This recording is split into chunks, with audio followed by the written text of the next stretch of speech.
Gaya petantang petenteng Agus buntung saat rekonstruksi, selalu pesan kamar nomor 6. Iwayan Agus Wartama alias Agus buntung memeragakan ulang adegan kasus pelecehan di 3 tempat pada Rabu, 11 Desember 2024. Dalam video yang diunggah oleh pemilik akun Instagram Mood Jakarta, terlihat Agus yang mengenakan baju tahanan berwarna merah dilengkapi dengan topeng berwarna hitam. Gaya petantang petenteng Agus berjalan saat digiring anggota kepolisian itu pun kini menjadi sorotan. Hal ini pun ramai menjadi perbincangan warganet di media sosial yang menyoroti sikap Agus tersebut.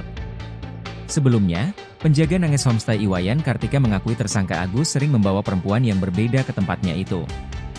Bahkan dalam sepekan bisa 3-5 orang yang berbeda-beda. Wayan pun mengungkap setiap membawa perempuan, Agus selalu memesan kamar nomor 6. Rekonstruksi yang dilakukan di dalam kamar homestay nomor 6 dilakukan secara tertutup. Fakta baru dalam rekonstruksi kasus dugaan pelecehan ini. Jelas pasti ada fakta baru, karena dari yang kita skenariokan 28 adegan menjadi 49 adegan, kata Syarif. Mantan Wakapolresta Mataram itu mengatakan semua fakta-fakta baru yang terungkap dalam proses rekonstruksi akan menjadi pertimbangan jaksa penuntut umum dalam persidangan nantinya. Salah satunya mengenai di tempat kejadian perkara, TKP, Nanges Homestay. Syarif menjelaskan ada 2 kronologi yang berbeda yang disampaikan baik dari korban maupun pelaku.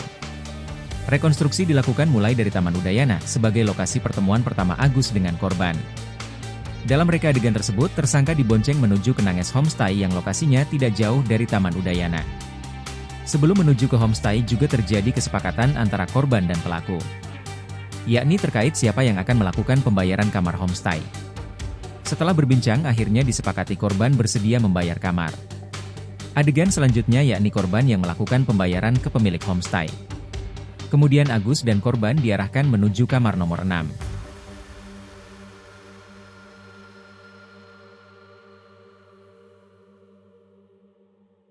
Download Tribun X sekarang, menghadirkan lokal menjadi Indonesia.